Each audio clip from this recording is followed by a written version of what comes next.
여러분 성경을 읽으시면서 때로는 위로가 되는 말씀을 발견할 때가 참 많이 있습니다. 어떤 말씀이 여러분에게 위로가 되십니까? 각자가 처한 상황에 따라서 그 위로의 말씀이 많이 달라질 수가 있습니다.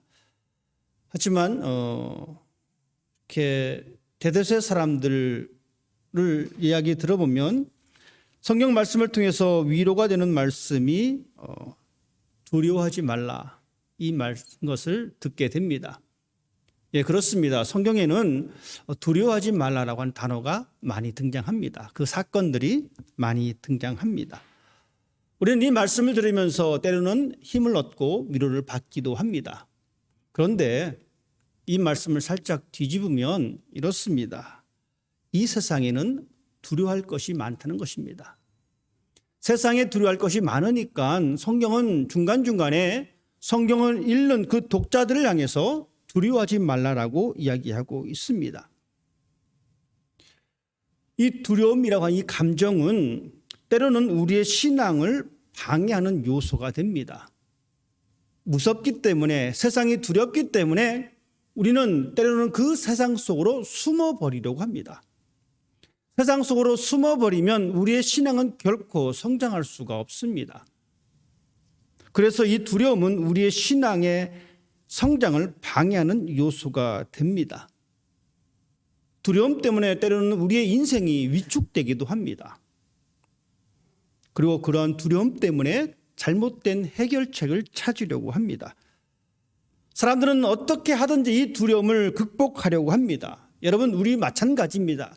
나에게 닥친 이 두려움, 다른 표현을 쓰자면 나에게 닥친 이 불안감, 염려, 막막한 나의 미래, 이런 여러 가지 두려움들을 극복하려고 여러 가지 방법을 찾기도 합니다. 어떤 사람은 좋은 방법을 찾습니다. 어떤 사람은 괜찮은 방법을 찾기도 합니다.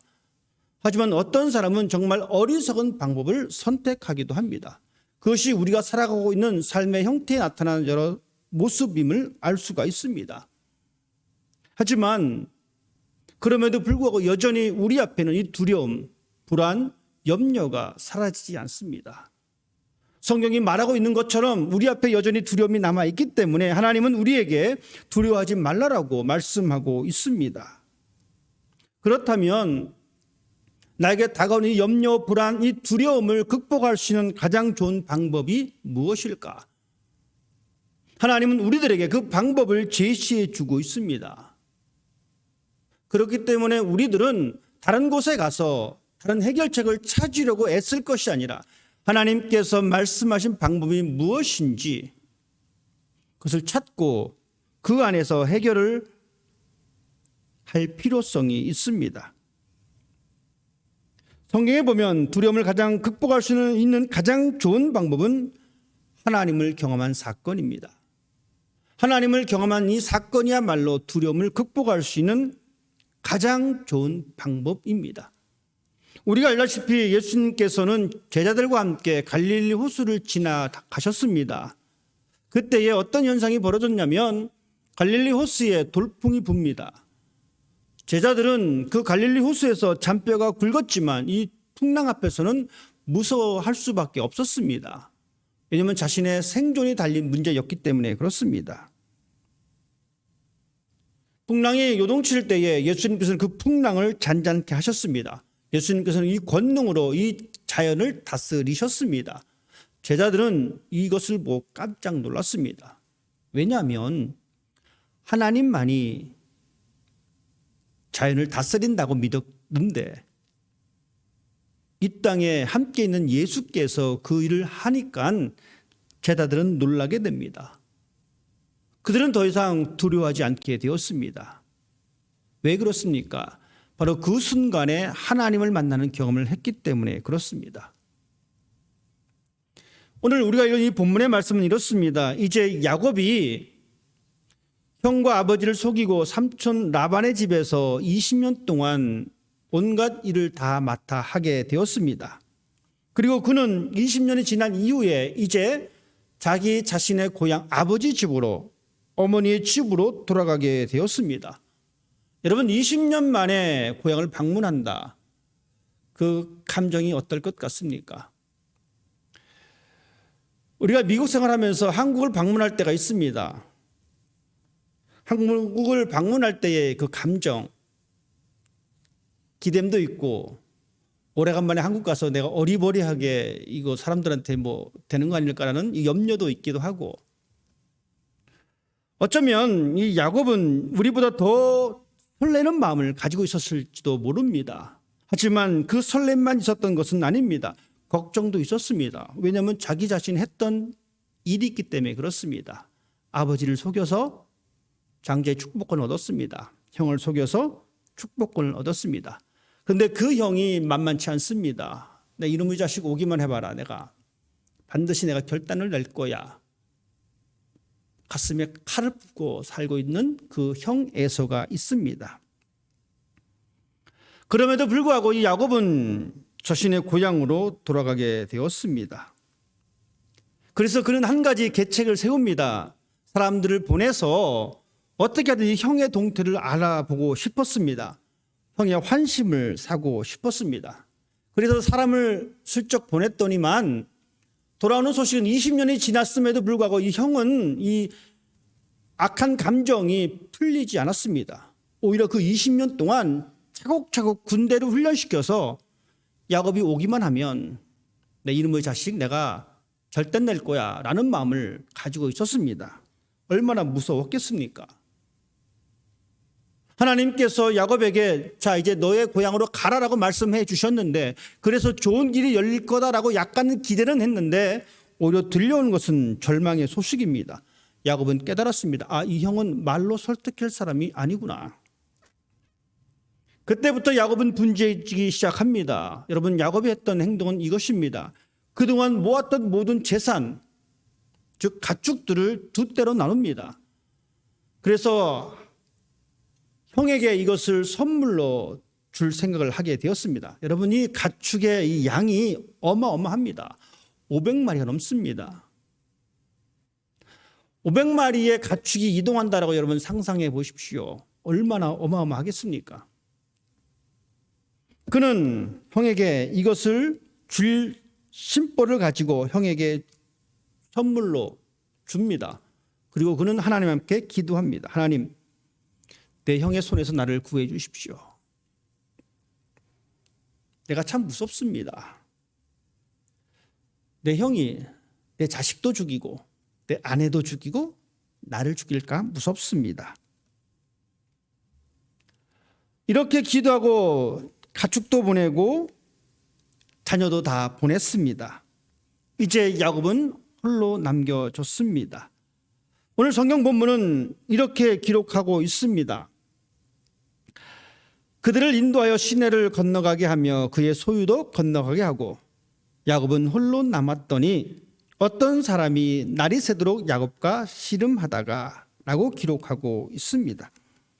홀로 남겨진 야곱입니다. 그런데 이 야곱은 홀로 남겨져서 어떤 낯선 사람과 씨름하고 있다라고 성경은 말씀해 주고 있습니다. 앞날의 걱정이 태산인데 야곱은 이제 혼자 남아서 그 시간을 어떻게 고민의 시간으로 채운 것이 아니라 그는 그 시간에 엉뚱한 사건을 경험합니다. 바로 씨름입니다. 이 씨름을 통해서 야곱은 이 야복 강가에서의 놀라운 사건을 경험하게 되었습니다. 그런 이 사건 이후에 그 형을 만나러 용기 있게 그 강을 다시 건넙니다. 우리가 알 수 있는 것은 이 야곱은 정말 형을 만나는 그 무서움, 그 두려움을 결국 이 사건을 통해서 극복했다라는 이야기입니다. 자, 그렇다면 이 두려움을 극복하기 위해서는 야곱이 무엇을 했을까? 먼저 우리는 이 야곱이 홀로 남았다라는 사건에 주목할 필요성이 있습니다. 두려움을 극복하기 위해서는 홀로 있는 시간이 필요하다라는 이야기입니다. 우리의 인생 앞에 다가오는 염려와 불안과 이 두려움을 극복할 수 있는 것은 다름 아닌 홀로 있는 시간입니다. 야곱은 홀로 남았습니다. 고민돼서 아내에게 상의할 수도 있었는데 고민이 되어서 다른 사람에게 어떤 조언을 구할 수도 있었음에도 불구하고 야곱은 홀로 남았습니다. 모든 것을 스스로 막아버렸습니다. 즉 이 말은 모든 것이 단절된 상태입니다. 즉 아무런 도움을 받을 수 없는 상태에 야곱은 홀로 떨어져 있었습니다. 그때 한 사람이 등장합니다. 그리고 놀랍게도 그 자리에서 씨름판이 벌어집니다. 야곱은 이 두려움을 극복하기 위해서 홀로 있었다라는 사실을 기억할 때에 우리는 우리에게도 이러한 홀로 있는 시간이 필요하다는 것을 알게 됩니다. 요즘은 너무 바쁩니다. 정말 분주한 시대에 우리가 살아가고 있습니다. 한순간도 무엇인가 하지 않으면 괜한 불안감이 우리의 마음을 사로잡을 때가 있습니다. 그래서 우리는 뭐라도 하려고 합니다. 심지어는 아무것도 안 하기보다는 핸드폰을 붙잡고 무엇인가 열심히 보려고도 합니다. 이렇듯 우리는 분주한 삶을 살아가고 있습니다. 이 분주함을 살다 보니까 우리 자신을 뒤돌아볼 시간이 없습니다. 나 자신을 천천히 뒤돌아볼 시간이 없다라는 이야기입니다. 야곱은 홀로 남았습니다. 홀로 있는 시간은 자기 성찰의 시간입니다. 자기 자신을 뒤돌아보는 시간입니다. 2주 전에 우리는 베델에서 야곱이 하나님을 만났던 사건을 함께 이야기를 나눴습니다. 그는 베델에서 홀로 돌을 베개 삼아 잠을 자고 있었던 그 시간에 하나님을 만났습니다. 홀로 있는 그 시간, 모든 것이 단절된 그 시간에 하나님께서 찾아오셨습니다. 우리에게도 이러한 시간이 필요합니다. 영적으로 방해받지 않는 홀로 있는 시간을 우리는 가질 필요성이 있습니다. 왜냐하면 그 시간이 있을 때에 하나님께서는 찾아오십니다. 야복 강가에서 홀로 있었던 야곱에게 어떤 사람이 찾아왔습니다. 놀라운 은혜입니다. 우리가 영적으로 방해받지 않은 홀로 있는 이 시간을 갖고 있게 된다면 하나님은 우리에게 다가오십니다. 어떤 사람이든 어떤 소식이든 우리가 알 수 없는 방법으로 하나님께서는 우리에게 다가오십니다. 여러분, 우리는 이 홀로 있는 시간을 확보하셔야 합니다. 그 시간이 어떤 시간입니까? 집 내팽개치고 다른 곳에 가라는 이야기가 아닙니다. 사업 접고 직장 접고 깊은 산속에 기도원에 처박혀 있으라는 이야기가 결코 아닙니다. 우리는 이 땅에 발을 딛고 살아가는 사람입니다. 우리의 가정이 있고 직장이 있고 사업처가 있는 사람입니다. 그렇지만 우리에게는 영적으로 홀로 있는 시간이 필요합니다. 여러분, 그 시간이 바로 기도하는 시간일 수도 있습니다. 그 시간이 성경을 읽는 시간일 수도 있습니다. 그 시간이 경건한 서적을 읽는 시간이 될 수도 있습니다. 무엇이 되든지 상관없습니다. 중요한 것은 홀로 있는 시간이 필요하고 그 시간에 내가 영적으로 얼마만큼 하나님 앞에서 깨어 있느냐라는 것이 중요한 포인트입니다. 지금 우리가 드린 이 예배 시간도 마찬가지입니다. 이 시간이 바로 하나님 앞에서 홀로 있는 시간입니다. 우리는 이 시간을 통하여 하나님을 경험하는 시간이고 하나님을 만나는 시간입니다. 그 자리에 하나님께서 찾아오십니다. 우리가 홀로 있는 시간이 없으니까 하나님을 경험할 수가 없게 됩니다. 하나님을 경험할 수 없으면 우리는 두려움에 빠질 수밖에 없습니다. 이 두려움을 극복할 수가 없습니다. 염려를 벗어날 수가 없습니다. 불안에서 벗어날 수가 없습니다. 그렇기 때문에 우리는 야곱처럼 홀로 있는 시간이 필요합니다. 성경은 이렇게 홀로 있는 시간을 우리에게 이야기해 주고 있는 사건들이 있습니다. 그것은 바로 광야에서 모세가 만났던 하나님 사건입니다. 하나님께서 모세가 그냥 궁전에 있을 때에 편할 때 만나주셨으면 좋았을 텐데 하나님은 궁전에서 모세를 만나지 않으셨습니다. 도망자의 신세로 전락하고 광야에서 깊은 시간을 보낼 때에 하나님께서는 모세를 만나 주셨습니다. 그리고 하나님은 자신을 보여주셨습니다. 홀로 있는 시간이 이렇게 우리에게 필요합니다. 그래서 예수님께서도 우리에게 그렇게 말씀하셨습니다. 골방에서 기도해야 된다. 이 말씀을 문자적으로 생각해서 골방을 만들어서 골방에서 내가 기도하면 됐다라고 끝낼 것이 아닙니다. 물론 이 말씀의 원차적인 의미는, 일차적인 의미는 자신만의 장소에서 내색하지 않냐고 하나님과의 경건한 관계를 가질 것을 말씀하시는 겁니다. 여러분, 이 시간을 통해서 우리는 하나님을 경험할 수가 있습니다.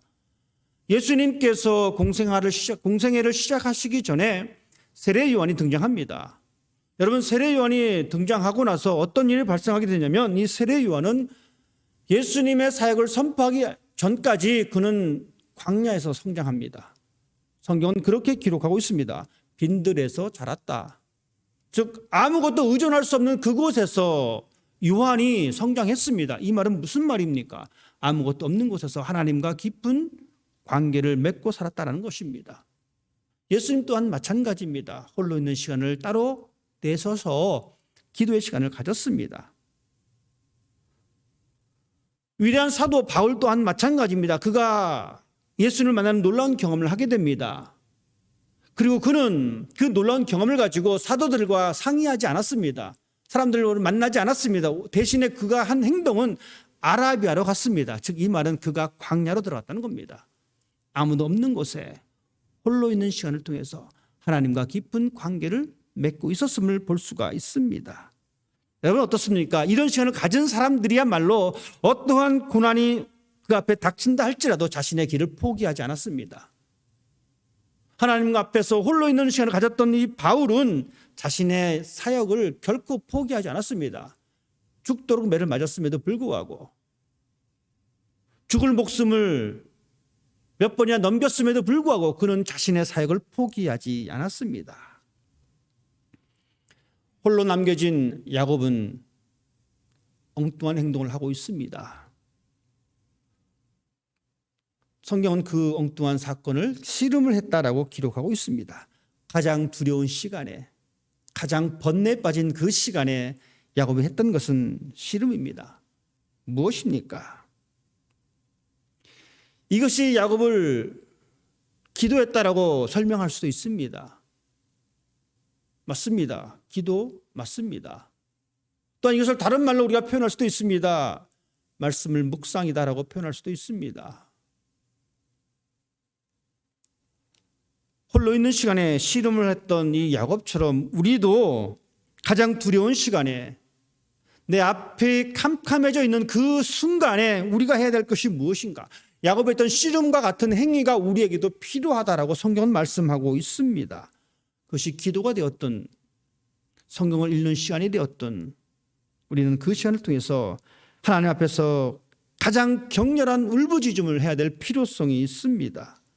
왜냐하면 그것이 바로 자기 자신이 가지고 있는 이 두려움을 해결할 수 있는 가장 유일한 방법이기 때문에 그렇습니다.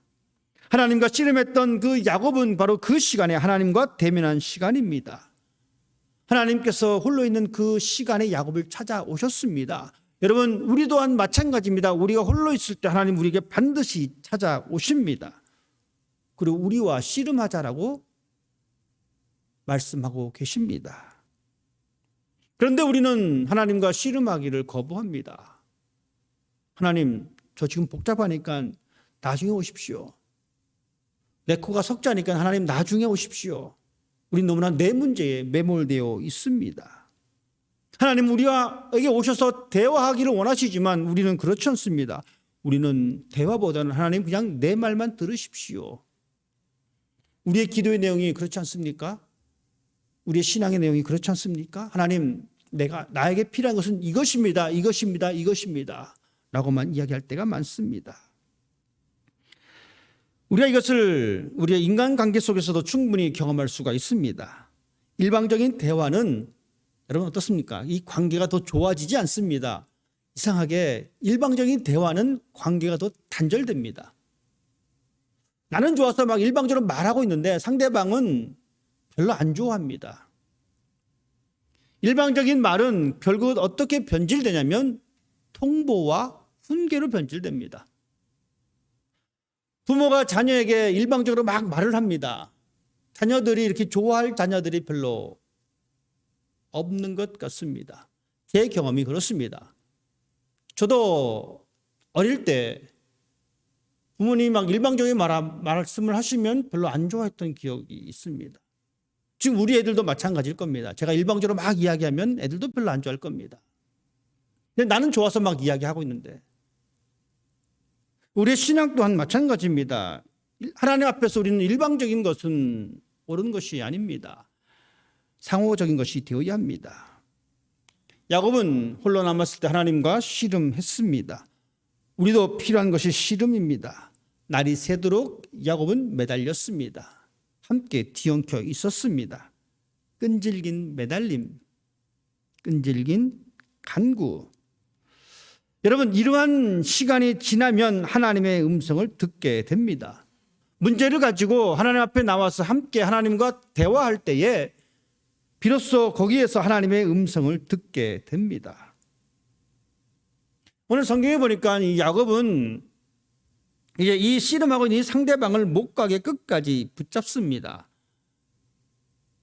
날이 새기 때문에 내가 가야 된다라고 말하고 있는 이 상대방에게 말하기를, 당신이 내게 축복하지 않냐면 가게 하지 않겠습니다.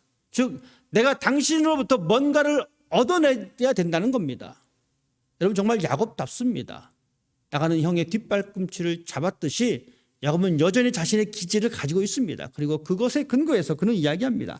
끝까지 내가 당신을 잡고 있어야 합니다. 여러분, 야곱이 원하는 축복이 무엇일까요? 당신이 내게 축복하지 않으면 당신은 갈 수 없습니다. 즉, 나는 축복이 필요합니다라는 이야기입니다. 야곱이 원했던 축복. 여러분, 우리 모두는 축복을 원합니다. 야곱이 원했던 축복. 야곱이 형에게 바쳤던 이 선물은 제가 말씀드린 가축이 550마리입니다. 기록상에 의하면. 하나만, 한 곳만 합치면 1000마리가 넘습니다. 어마어마한 재산을 축적한 사람입니다. 부인도 4명이나 있습니다. 자녀도 13명이나 있습니다. 뭐가 아쉽습니까? 그런데도 불구하고 야곱은 축복을 요구합니다. 모든 것이 풍부함에도 불구하고 야곱은 축복을 요구합니다. 재산도 그에게는 축복이 아니었습니다. 명예도, 자녀도 그에게는 축복이 아니었습니다. 여기서 우리는 축복에 대한 다시 한번 개념을 정리할 필요성이 있습니다. 축복은 삶의 조건을 향상시키는 것이 전부가 아닙니다. 가축이 1000마리 있었는데 야곱이 하나님, 저 가축이 그래도 2000은 채워야 되지 않겠습니까? 이것이 아니었다는 것입니다. 여러분, 기억하십시다. 물론 하나님께서 우리에게 복을 말씀하시지만 축복은 우리의 삶의 조건을 향상시키는 것이 전부가 아니다라는 이야기입니다. 그렇다면 이 축복은 무엇이냐? 여러분, 축복을 요구할 때에 이렇게 말합니다. 내 이름이 무엇이냐? 야곱이 요구했던 축복에 대해서 성경은 이렇게 말하고 있습니다. 내 이름이 무엇이냐? 제 이름은 야곱입니다. 그래? 너 이제 야곱 하지 마. 너 이름은 이제 이스라엘이야. 라고 하시면서 새로운 이름을 주어 주십니다. 여러분, 이것이 야곱이 얻은 축복입니다. 즉, 궁극적인 축복은 정체성의 변화입니다. 궁극적인 축복은 하나님과의 만남입니다. 야복 강가에서 한적한 이 시냇가에 흐르는 그곳이 브니엘이 되었습니다. 내가 하나님을 배웠다, 내가 하나님을 만났다, 나간 이 장소로 변하게 되었습니다. 하나님께서 주신 축복은 이름이 바뀌는 역사입니다. 야곱에서 이스라엘로 바꿔주십니다.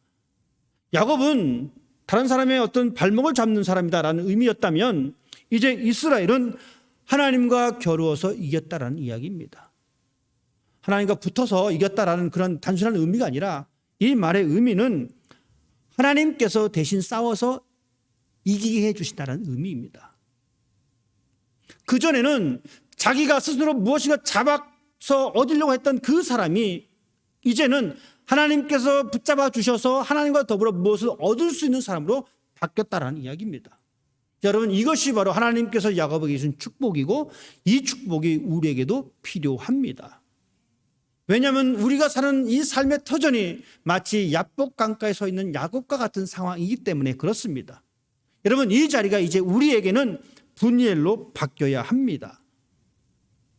이제는 속이는 사람에서 제사장의 직무를 맡은 사람으로 바뀌는 것. 예수님의 제자 베드로, 그의 이름은 시몬이었습니다. 예수님께서 그렇게 말씀하셨어요. 너 이제 시몬 아니야. 너 이제 시몬이라 부르지 마. 너는 이제 게바야. 여러분, 이 말은 반석이라는 겁니다.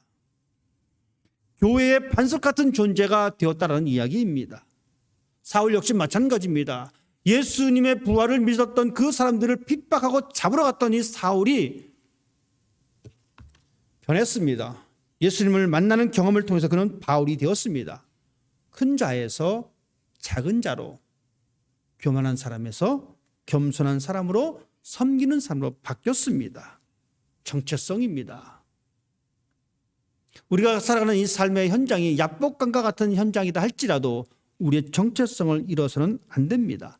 이제 우리는 인간적인 방법으로, 세상적인 어떤 계략으로, 세상적인 지혜로 살아가는 존재가 아닙니다. 인간적인 방법이 아닌 하나님의 방법으로 살아가는 사람입니다. 이것이 바로 야곱이 경험한 하나님입니다. 이것이 바로 우리가 경험해야 할 하나님의 경험입니다. 여러분, 이때에 우리는 어떻게 변합니까? 우리는 이 성경 사건을 통해서 충분히 발견할 수가 있습니다. 다윗과 골리앗의 싸움. 다윗은 이렇게 엄청난 덩치를 가지고 전쟁에서 승리를 거둔 장수입니다. 다윗은 아주 어린 소년입니다. 다윗이 이렇게 말합니다. 너는 칼과 긴 창으로 나에게 오지만 나는 만군의 여호와 이름으로 너한테 간다. 너는 인간적인 방법으로 네가 얻으려고 하지만 나는 아니야. 나는 인간적인 방법이 아니야. 나는 하나님의 방법으로 너한테 갈 거야. 야곱이 이스라엘이 됐던 것은 하나님께서 그에게 이스라엘이라고 하는 이름을 주셨습니다. 즉 하나님과 더불어 싸워서 이긴다라는 이야기입니다. 다윗은 그것을 그대로 가져갔습니다. 나는 하나님의 이름으로 너와 싸울 거야. 하나님의 이름으로 싸워서 이겼다라고 하는 이 이스라엘의 축복이 다윗에게 그대로 임하게 되었습니다. 여러분, 이 말씀이 우리에게도 임하게 될 것입니다. 하나님은 우리에게 그것을 약속해 주셨습니다. 그렇기 때문에 성도는 하나님과 함께 싸우는 존재들입니다. 나 혼자 싸우는 것이 아닙니다. 우리는 하나님과 함께 싸우는 사람입니다. 그래서 이스라엘, 즉 하나님과 더불어 이겼다라고 하는 이 의미를 우리가 가져갈 수가 있습니다. 예수님께서 우리에게 그렇게 말씀하셨습니다. 너희는 세상의 빛이다. 너희는 세상의 소금이다. 나 혼자 빛이 될 수는 없습니다. 나 혼자 소금 될 수 없습니다. 금방 꺼져버립니다. 금방 그 맛을 잃어버립니다. 하지만 예수님과 함께라면 우리는 빛으로 그 빛을 간직할 수가 있습니다. 우리가 예수와 함께라면 우리는 소금으로서 그 맛을 잃지 않을 수가 있습니다. 왜냐하면 하나님께서 우리와 더불어 싸워서 승리하시기 때문에 그렇습니다. 베드로 사도는 우리들에게 이렇게 말해주고 있습니다. 너희는 택하신 족속이요, 왕같은 제사장들이요, 거룩한 나라요, 그의 소유된 백성이다. 즉 우리는 하나님과 더불어 싸워서 이기는 사람이다. 이런 사람이 두려움을 극복할 수가 있습니다. 밤새 씨름했다고 형에 대한 두려움이 사라진다는 것은 말이 되지 않습니다. 그 두려움이 사라진 것은 야곱이 경험한 하나님. 그래서 그 현장이 야복강까지만 순간에 분이엘로 변하게 되는 것입니다. 내가 하나님을 보았으나 죽지 않았다. 우리가 이런 분이엘의 경험을 할 때에 우리는 우리의 삶 속에서 한 걸음 더 승리함으로 전진할 수가 있습니다. 우리가 처한 이 척박한 현실 앞에서 하나님을 만나는 그 경험과 그 장소가 여러분에게 있기를 원합니다. 분이엘에서 하나님을 경험했던 야곱은 성경은 이렇게 표현해 주고 있습니다. 31절에 그렇게 기록하고 있습니다. 그가 분예를 지날 때에 해가 돋았다. 절망의 터널을 벗어날 때 우리가 쉽게 표현할 수 있는 표현이기도 합니다. 해같이 빛났다. 내 인생에 이제 빛났다. 어떻습니까? 이제 하나님을 경험했던 이 야곱에게는 새로운 시대가 열렸습니다. 그는 두려움을 극복하고 이제 새로운 곳을 향해서 걸어갈 수 있는 존재가 되었다는 이야기입니다. 하나님을 경험했던 야곱처럼 사랑하는 성도 여러분, 여러분이 있는 그 자리에서 홀로 있는 시간을 통해서 우리에게 찾아오신 하나님을 만나시고 그 하나님과 더불어 승리할 수 있는 여러분이 되시길 바랍니다. 이제 우리 앞에는 새로운 시대가 열립니다. 그 시대, 밝은 미래가 우리의 삶 앞에서 하나님의 은혜 가운데 풍성하게 채워줄 수 있는 놀라운 축복이 우리 모두 가운데 있기를 주님의 이름으로 부탁드립니다. 기도하겠습니다.